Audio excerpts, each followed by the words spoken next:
एक बार की बात है। एक बार एक अध्यापक एक संपन्न परिवार के शिष्य के साथ कहीं जा रहे थे, तो उस शिष्य को कुछ मजाक सूझी, क्योंकि उसको रास्ते में किसी गरीब मजदूर के जूते दिखाई दिए। उसने अध्यापक से कहा, गुरुजी, अगर हम इन जूतों को छुपा दे तो कितना मजा आएगा। देखते हैं कि मजदूर पर इसका क्या असर पड़ता है।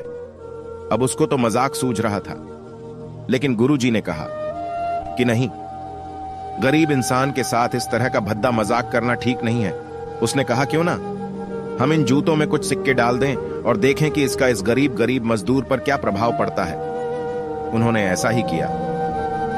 जैसे ही मजदूर अपना काम करके लौटा और उसने एक पांव अपने जूते में डाला, तो उसको कुछ कठोर सा महसूस हुआ। उसने अंदर हाथ डाला तो उसको कुछ सिक्के दिखाई दिए। वह थोड़ा आश्चर्य में पड़ गया। आसपास किसी को देखा तो कोई भी दिखाई नहीं दिया। वापस उसने दूसरा पैर अपने जूते में डाला और वापस उसको उसमें कुछ सिक्के दिखाई दिए।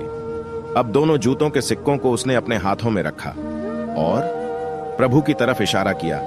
हे प्रभु, पता नहीं किस भले मानुष ने ये सिक्के मेरे जूतों में छुपाए हैं, लेकिन जिसने भी छुपाए हैं उसको मेरी दुआ है, ताकि इन पैसों से मैं अपने बच्चों और पत्नी के लिए कुछ खाना और दवाइयां ला सकूंगा।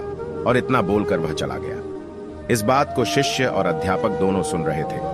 अब अध्यापक ने शिष्य से पूछा कि अब तुम मुझे बताओ कि तुम्हें कैसा महसूस हुआ, तुम्हारी पहले वाली मजाक या मेरा यह तरीका।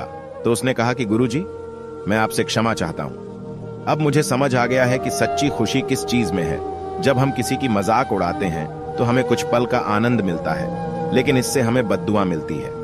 लेकिन अगर हम किसी की मुश्किल परिस्थिति में मदद करते हैं और जिसकी भी हम मदद करते हैं उसको भी नहीं पता कि हमने उसकी मदद की है, लेकिन अंदर ही अंदर हमें पता है कि हमने उस इंसान की मदद की है।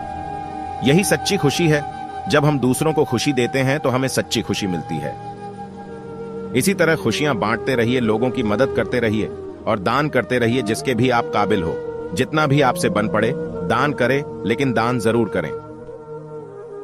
इसका मतलब यह नहीं है कि आपको कंपलसरी या अनिवार्य रूप से इतने रुपए दान करने ही चाहिए, क्योंकि हर किसी की जरूरत अलग अलग हो सकती है।